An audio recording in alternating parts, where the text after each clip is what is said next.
Yeah, just a quick review of the book, Shoulders Range, the complete playbook to master your shoulders and upper body flexibility. Basically, the book's divided up into 6 major sections. I'll go over each real briefly just to let you know what's in the book. Number one is what this book is about. And in this section, they go over like how to stretch and gain flexibility. There's different ways to stretch. So it goes over things like PNF stretching, which is proprioceptive neuromuscular facilitation. It's kind of a specialized stretching technique. Passive stretching, where you just kind of take your leg, hold it, for 10 or 20 seconds. That's passive stretching. There's also things like loaded stretching. And there's other ways too. So the book kind of goes into those. Number 2 is general shoulder stretches. 3 is shoulder flexion. That's bringing your arm up. 4 is shoulder extension. That's bringing it backwards. 5 is the bridge and back bend, similar to that.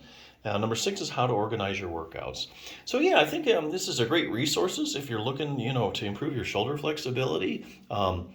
I think this is a great resource to check out. A lot of benefits to stretching. Like say if you want to get out of pain, stretching, increasing flexibility will definitely help a lot with pain because it improves your shoulder's function. If your shoulder's functioning better, it's usually in less pain. Or if you just need better range of motion just to, do your job, or for a sport, a lot of advantages to getting a more flexible shoulder because a lot of times you're going to lose it too as you get older. That's flexibility. Now, if you need stability, then you'd be talking about like your rotator cuff because it's the main stabilizer of your shoulder, which is a shallow ball and socket joint.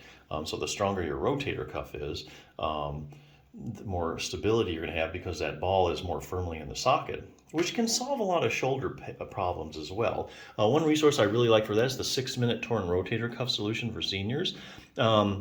You say for seniors, but athletes can use this too. You can use this either to rehabilitate a torn rotator cuff or just to strengthen your cuff. Real briefly, a book starts out with, anatomy, what is a rotator cuff, that kind of stuff. It shows you the muscles, what they do, the angles of pull, answers you need to know, what are the symptoms of a cuff tear, are there any arm maneuvers that indicate I have a tear, where does it tear at, are there different kinds of tears. I have a rotator cuff tear. I'm in a lot of pain. I need surgery, right? Well, not really. Basically, this book brings up a good point that it looks at studies, and this is a very evidence-based book. Every one of these squares is a study, but it gives you the results in layman's terms. So if you take, like, say, 100 people and you look at the size of their tears and you look at how much pain they're in, you find there's a lot of times there's not much correlation.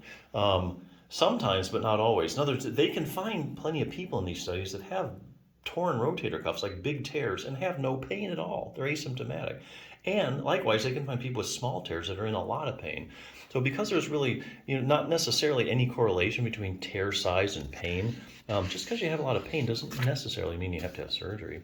What will happen if I just leave my rotator cuff tear alone? Here again, evidence-based medicine, only way you're going to know that is if you look at the studies, like this book has, compiled all the studies of people who have a torn rotator cuff, and then they don't get any treatment. And then you follow them for like 5 or 10 years. What happens to them? Did it get better? Did it repair itself? Did it get worse?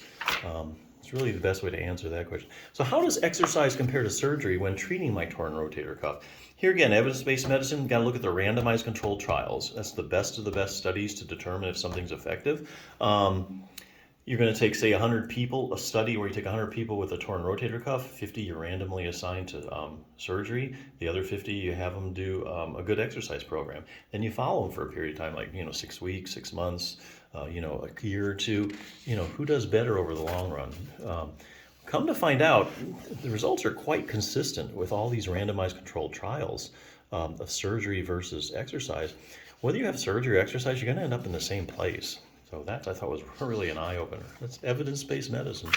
To that end, the book ends with an exercise program. There's actually 3 of them. There's a beginning, intermediate, and advanced. So you have an acute tear, you can hardly move your arm. There's exercises for that. Sometimes people have a small tear and they're able to do a little bit more. Then you start with the intermediate or advanced. So yeah, if you want to get more stability, rotator cuff strengthening. This book here, great for improving the range of motion of your shoulder. It's just gotten stiff over time or you've had an injury. This is a good book to check out. So there you go.